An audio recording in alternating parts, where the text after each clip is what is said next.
नमस्कार दोस्तों, study triangle में आप सभी का स्वागत है।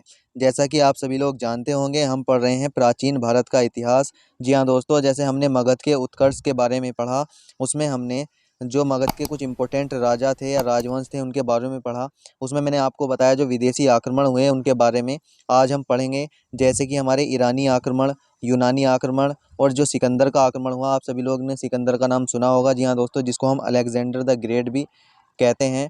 तो उसके बारे में हम इस क्लास के अंतर्गत पढ़ेंगे। तो चलिए स्टार्ट करते हैं। अगर आप किसी भी एग्ज़ाम की तैयारी कर रहे हैं, जैसे एसएससी, एमटीएस, सीएचएसएल या सीजीएल, और या आप किसी भी स्टेट एग्ज़ाम की तैयारी कर रहे हैं, तो ये क्लास आपके लिए बहुत ज़्यादा इंपॉर्टेंट होने वाली है। इतिहास से बनने वाला एक भी प्रश्न इस क्लास से नहीं छूट पाएगा, जो कि विदेशी आक्रमणकारी प्राचीन भारत में आए थे। यहाँ पर आप देख सकते हैं, भारत में पूर्वी क्षेत्रों में मगध एक शक्तिशाली महाजनपद था। मैंने आपको मगध के बारे में बताया भी था। यहाँ पर ये पूर्वी क्षेत्र है।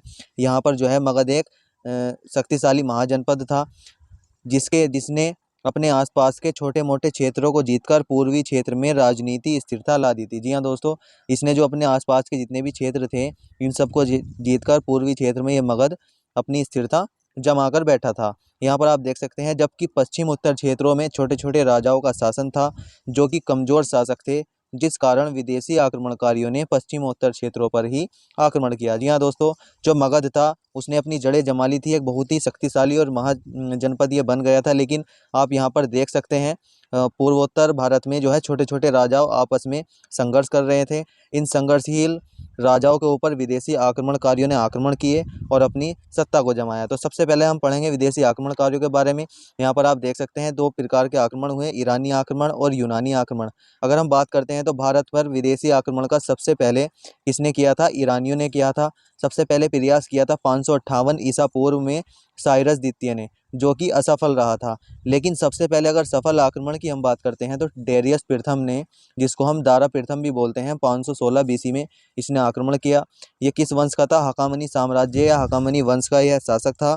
इसने गांधार और कम्बोज को जीत लिया था। मैंने आपको बताया था, जो वर्तमान में भारत से बाहर दो हमारे महाजनपद थे, उन महाजनपदों को इसने जीत लिया था, गांधार और काम्बोज को। नेक्स्ट है हमारा, ईरानियों के बाद यूनानियों का आक्रमण हुआ, जिसमें सिकंदर ने आक्रमण किया। यहाँ पर ईरानियों और यूनानियों के बीच एक युद्ध लड़ा गया, गोगामाला का युद्ध, या जिसको हम उरुएला का युद्ध भी कहते हैं, 331 ईसा पूर्व में, जिसमें डेरियस थर्ड और सिकंदर के बीच में यह युद्ध हुआ था।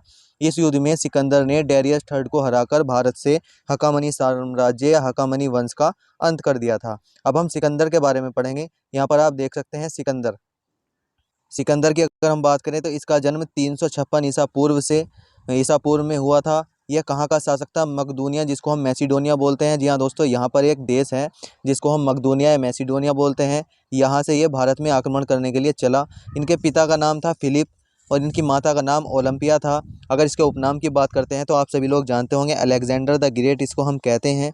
इनकी पत्नी का नाम रेक्सोना था। भारत में 326 बीसी में ये आया और 325 बीसी में ये वापस चला गया था। जी हाँ दोस्तों, ये 19 महीने तक ही भारत में रहा था। यहाँ पर आप देख सकते हैं, एक युद्ध होता है हाइडेस्पीज, जिसको हम हाइडेस्पीज का युद्ध, झेलम का युद्ध या फिर वितिस्ता का युद्ध कहते हैं, जो कि 325 ईसा पूर्व में हुआ था। राजा पुरु, जिनका नाम पोरस था, राजा पोरस और सिकंदर के बीच ये युद्ध हुआ।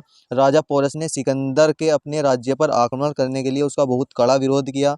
सिकंदर राजा पोरस की बहादुरी से प्रभावित होकर उसका साम्राज्य उसको वापस कर दिया था। सिकंदर की सेना ने व्यास नदी को पार करने से मना कर दिया था। वो इसलिए दोस्तों, मैंने आपको पिछली क्लास में मगध के उत्कर्ष में बताया, जो नंद वंश का शासक था घनानंद, जब आचार्य चाणक्य को पता लगा कि एक सिकंदर नाम का यूनानी आक्रमणकारी भारत में आक्रमण करने वाला है, तो वहाँ पर जब चाणक्य घनानंद के दरबार में जाते हैं तो वो उसको अपमान कर कर वापस कर देता है। तो चाणक्य ने अपने दिमाग लगाया और वहाँ पर उसकी सेना में एक अफवाह फैला दी कि भारत में जो इस व्यास नदी को पार करता है उसकी मृत्यु हो जाती है। इस प्रकार की अफवाह फैलाई, जिससे सिकंदर की सेना ने व्यास नदी को पार करने से मना कर दिया था।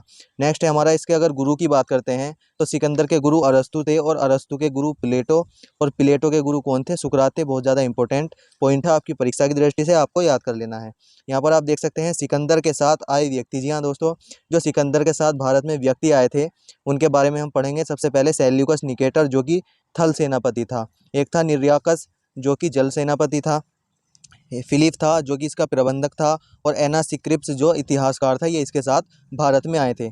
अगर सिकंदर की पसंदीदा पुस्तक की बात करते हैं तो इलियड जो है सिकंदर की पसंदीदा पुस्तक थी। इसके घोड़े का नाम बहुकेफला था। और दोस्तों एक इम्पोर्टेंट इसके घोड़े के नाम से एक इम्पोर्टेंट पॉइंट बनता है जो कि हम जानते हैं, इसने अपने घोड़े बहुकेफला के नाम पर झेलम नदी के तट पर एक बहुकेफला नामक एक नगर बसाया था। अगर हम सिकंदर की मृत्यु की बात करते हैं तो जो वापस लौटकर ये जा रहा था भारत से, तो 323 ईसा पूर्व में बेबीलोन जो कि इराक में है, इसकी मृत्यु हो गई थी।